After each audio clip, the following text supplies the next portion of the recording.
Hello guys, स्वागत है आप सबका। तो आज हम बात करेंगे वारी रिन्यूएबल्स की। आज भी इसके अंदर लोअर सर्किट था 5% का। कहाँ तक जा सकता है प्राइस वो हम देखेंगे। पहले का दिनों का जो इसका स्ट्रॉन्ग सपोर्ट है उसके करीब अब पहुंचा है, जैसे कि कल और परसों भी हमने बात की थी। सबसे पहले अगर आप नए हैं इस चैनल के ऊपर और अगर आपकी इसके अंदर होल्डिंग है तो वारी रिन्यूएबल्स के अंदर हम डेली टेक्निकल चार्ट के ऊपर एनालिसिस करते हैं। सो सब्सक्राइब जरूर कर ले हमारे चैनल को। टेक्निकल चार्ट काफ़ी यूजफुल रह सकते हैं। आरएसआई के ऊपर अगर देखें तो ये काफ़ी ओवरसोल्ड हो चुका है।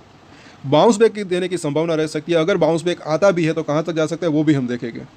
सबसे पहले अगर देखें आज के वॉल्यूम की बात, तो यहाँ पर 4,20,000 के आसपास के यहाँ पर वॉल्यूम हुआ है और उतनी ही डिलीवरी, क्योंकि अभी ये 100% डिलीवरी के ऊपर, मतलब कि ट्रेड टू ट्रेड सेगमेंट में अंदर है। अब यहाँ पर 15 मिनट का चार्ट देखें तो जैसे कल सिचुएशन थी वैसे ही आज ही है। यहाँ अभी भी यह अच्छी खासी खरीदारी सवेरे तो हुई, ऐसा मतलब कि बिल्कुल भी नहीं है कि ये सीधा नीचे ही खुला और कम वॉल्यूम था। यहाँ पर अच्छी खासी बाइंग हुई, एक लिमिटेड बाइंग। इसीलिए मैंने कई बार बोला कि थोड़ा थोड़ा करके खरीदना और थोड़ा थोड़ा कर कर बेचना वो एक अच्छी स्ट्रेटजी रह सकती है। और ये जो बड़े निवेशक है यहाँ पर मुझे ऐसा लग रहा है कि ये वही कर रहे हैं। यहाँ पर किसी ने थोड़ा सा खरीदा होगा कल, यहाँ पर आज किसी ने थोड़ा सा खरीदा होगा, और बेचने के टाइम में भी कई लोगों को जो है फ़ायदा भी हुआ होगा। पिछली बार मैंने जब इसका जब MACD के अंदर वीकली चार्ट के ऊपर बेरिश क्रॉसओवर इस तरीके से हुआ था, तब ये प्राइस काफ़ी ऊपर था। तब मैंने बोला था कि इसके अंदर डाउन साइड या भी प्रॉफिट बुकिंग आ सकता है, और ये आया भी। तब हमने कई बार जो है मतलब कि कई लोगों ने कमेंट्स भी किए थे। अब यहाँ पर आप देख सकते हैं वीकली चार्ट के ऊपर, यहाँ पर थोड़ा सा जूम कर भी हम देखेंगे। पहले जब ये तेज़ी आ रही थी तब ये बीच में यहाँ पर अटका था, उसके बाद ये गिरावट आई थी, प्रॉफिट बुकिंग आई थी। और यहाँ पर जैसे कि ये जो है 1280 रुपये के आसपास इसने सपोर्ट लिया था। तो इस लेवल के आसपास या फिर इससे थोड़ा सा ऊपर नीचे ये सपोर्ट ले सकता है। 1280 का मतलब ये भी नहीं है कि बिल्कुल वहीं पर सपोर्ट ले सकता है। 25-50 रुपये ऊपर नीचे भी हो सकते हैं, क्योंकि वॉलेटिलिटी रहती है। बड़ा शेयर है 1362 का तो अभी प्राइस है इसका, और इसके पास पहुंचा है कहीं ना कहीं ये दिख रहा है। और इसको आप देख सकते हैं, यहाँ पर ये तेज़ी आ रही थी, उसके बाद ये प्रॉफिट बुकिंग आई, और ये एक एक कैंडल पूरे हफ्ते की कैंडल है। प्रॉफिट बुकिंग भी अच्छी खासी रही थी थोड़े से लंबे समय के लिए, उसके बाद ये वापस से तेज़ी आई थी। तो पिछला जो सपोर्ट है वो जो है वापस से यहाँ पर, इसको शॉर्ट टर्म की बात करें तो यहाँ पर ये सपोर्ट ले सकता है। यहाँ से बाउंस बैक भी आ सकता है। बाउंस बैक आता है तो कहाँ तक जा सकता है वो भी हम देखेंगे।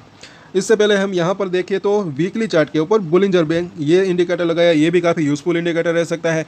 इसका भी जो निचली लाइन है वो भी 1260 रुपये के आसपास के दिख रही है। तो इसी वजह से जो है इस लेवल के आसपास इसको सपोर्ट मिलने की या फिर यहाँ से बाउंस बैक देने की संभावना रह सकती है, ऐसा लग रहा है। और यहाँ पर एक चीज़ है कि ये 5 वीक का मूविंग एवरेज अभी 1622 के आसपास है। अगले हफ्ते थोड़ा सा नीचे भी आ सकता है। बाउंस बैक अगर आता है तो वहाँ तक जाने की संभावना रह सकती है, लेकिन उससे पहले भी कुछ इसको रजिस्ट्रेशन का सामना करना पड़ सकता है, वो भी ना भूले। उसके ऊपर भी हम चर्चा करेंगे। यहाँ पर अगर देखें डेली चार्ट के ऊपर तो इसकी निचली लाइन जो है उसके भी थोड़ा सा नीचे इसने आज क्लोजिंग दी है बुलिंजर बैंक की। अभी ये थोड़ी सी और नीचे जा रही है। लगातार यहाँ पर जो है काफ़ी सिकुड़ चुकी थी, अब ये फैल रही है ऊपर और नीचे की तरफ। और यहाँ पर आगे हम देखें, यहाँ पर ज़रा देखें वीकली चार्ट के ऊपर, जब ये यहाँ पर था और ये जब बेरिश क्रॉसओवर हुआ तभी मैंने बोला था कि इसके अंदर गिरावट आ सकती है। वो वीडियो अभी भी मौजूद है, आप इसको देख सकते हैं। और मतलब कि ये टेक्निकल चार्ट जो है वो काफ़ी यूज़फुल रह सकता है। तभी मैंने बोला था कि इसके अंदर जो है गिरावट आ सकती है, और ये आई भी, क्योंकि ये बेरिश क्रॉसओवर काफ़ी वक्त बाद हुआ था। वीकली चार्ट है ये। अब यहाँ पर आगे देखें RSI, इसके ऊपर हमारी डेली नज़र रहती है। 22 के आसपास पहुँच चुका है ये। इसके अंदर बाज़ार का मतलब कि कभी भी अगर साथ रहता है, आज बाज़ार जो है ऊपर गया लेकिन वहाँ पर टिक नहीं पाया, वापस से नीचे चला आया निफ्टी की अगर बात करें तो। इसी वजह से मुझे ऐसा लग रहा है कि कहीं ना कहीं आज भी लोअर सर्किट था, अदरवाइज थोड़ी बहुत जो है बाउंस बैक आ सकता था, ऐसा लग रहा है। साथ साथ इसके Q1 के रिजल्ट जो है वो न्यूट्रल ही इसको कह सकते हैं, क्योंकि ईयर ऑन ईयर तो प्रॉफिट और रेवेन्यू बढ़ा ही था, लेकिन बाजार के अनुमान से थोड़ा सा कमज़ोर आया ऐसा लग रहा है मुझे। उस वजह से भी ये गिरावट आई, क्योंकि Q1 देखें तो प्रॉफिट और रेवेन्यू घटा, लेकिन ईयर ऑन ईयर तो बढ़ा है, तो इसको न्यूट्रल रिजल्ट कह सकते हैं। इसी वजह से कहीं ना कहीं ऐसा लग रहा है कि अब ये प्रॉफिट बुकिंग या कंसोलिडेशन चल रहा है। और ये भी ना भूले कि इसके अंदर एक तेज़ी भी अच्छी खासी आई थी। 500 रुपये से भी कम था एक समय में ये शेयर, और वहाँ से बढ़कर कितना हुआ था, ये 3000 से भी ज़्यादा का हुआ था। तो थोड़ा बहुत इसके अंदर अगर प्रॉफिट बुकिंग या फिर ये कंसोलिडेशन भी कह सकते हैं, अगर आता भी है तो इसके अंदर कुछ दो राय नहीं है। अब यहाँ पर देखें 200 दिनों का मूविंग एवरेज, इसके भी नीचे गया है। परसों इसके आसपास, परसों नहीं बल्कि कल इसके आसपास जो इसने यहाँ पर क्लोजिंग दी थी, आज इसके नीचे गया है। ये है 1440 के आसपास। तो अगर नीचे से बाउंस बैक आता है इस लेवल के आसपास से या फिर 1300 के आसपास से, तो सबसे पहला इसका रजिस्ट्रेशन एरिया ये हो सकता है। अगर ये लेवल पार होता है तो 1525 तक जाने की संभावना रह सकती है। और क्योंकि ये जो एक तो मूविंग एवरेज है, बड़ी मूविंग एवरेज है, इसके आसपास ही इसको सपोर्ट जो है मिल सकता है। अभी नीचे तो आया है लेकिन वापस से ऊपर भी जा सकता है, कहीं ना कहीं ऐसा लग रहा है। बाजार का थोड़ा सा साथ रहे तो ज़्यादा बेहतर रह सकता है। अब इसके सपोर्ट और रेजिस्टेंस हम देख लेते हैं जो कि काफ़ी यूज़फुल रह सकते हैं। 1362 का प्राइस है। पहला सपोर्ट जो है मुझे इसका जो दिख रहा है वो जो है 1320 रुपये के आसपास का जोन।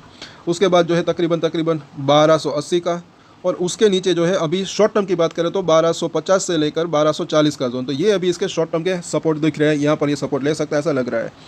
रजिस्ट्रेशन की बात करें, यहाँ से बाउंस बैक आता है या फिर नीचे से, तो कहाँ तक जा सकता है। तो पहला इसका जैसे कि हमने बात की कि रजिस्ट्रेशन एरिया 1420 रुपये के आसपास का हो सकता है। उसको ये अगर लेवल 1420 से 1440, क्योंकि वहाँ पर उस लेवल के आसपास 200 दिन का मूविंग एवरेज है, उसको पार कर लेता है, फिर जो है मुझे ऐसा लग रहा है कि ये 1520 रुपये तक जाने की इसकी संभावना रह सकती है। ये लेवल पार होता है तब ये 1650 तक जाने की इसकी संभावना रह सकती है। लेकिन नज़दीकी रजिस्ट्रेशन इसके ये दिख रहे हैं।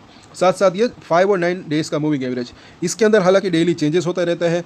अब जब तक इसके ऊपर ये टिकता नहीं तब तक इसके अंदर ऐसा लग रहा है कि स्ट्रेंथ जो है वो मतलब कि थोड़ी सी कमी स्ट्रेंथ की रह सकती है। इसके ऊपर निकले तब ऐसा लग रहा है कि स्ट्रेंथ के अंदर स्ट्रेंथ जो है वो वापस आ सकती है, क्योंकि जब से ये गिरावट स्टार्ट हुई तब से यहाँ पर आप अगर देखें तो लगातार इसके नीचे बना हुआ है।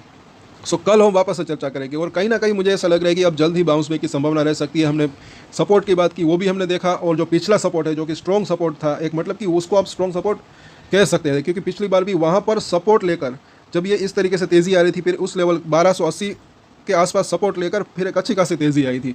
तो इस बार भी अगर उस लेवल के आसपास आता है या फिर उससे थोड़ा सा ऊपर या नीचे ये सपोर्ट ले सकता है ऐसा लग रहा है। एक बाउंस बैक तो आ सकता है ऐसा लग रहा है, क्योंकि इसका RSI 22 के आसपास आ चुका है, ओवर सोल्ड हो चुका है। तो ये कभी भी इसके अंदर जो है एक बाउंस बैक की संभावना रह सकती है। सो कल वापस से इसके ऊपर हम चर्चा करेंगे। तब तक के लिए अगर आपको ये वीडियो अच्छा लगा तो लाइक, शेयर एंड सब्सक्राइब जरूर करें हमारे चैनल को। और एक स्टैंडर्ड डिस्क्लेमर जो कि मैं हमेशा देता हूँ, आप कोई भी ट्रेड ले उससे पहले अपनी रिसर्च करें, अपने फाइनेंशियल एडवाइजर की सलाह ले, उसके बाद ही कोई डिसीजन ले, और डिसीजन ले तो उसकी जिम्मेदारी मेच्योरिटी के साथ खुद ही ले। ये वीडियो मैंने एजुकेशन पर्पस के लिए बनाई, मेरी तरफ से कोई भी बाय या सेल की रिकमेंडेशन नहीं है। Thank you.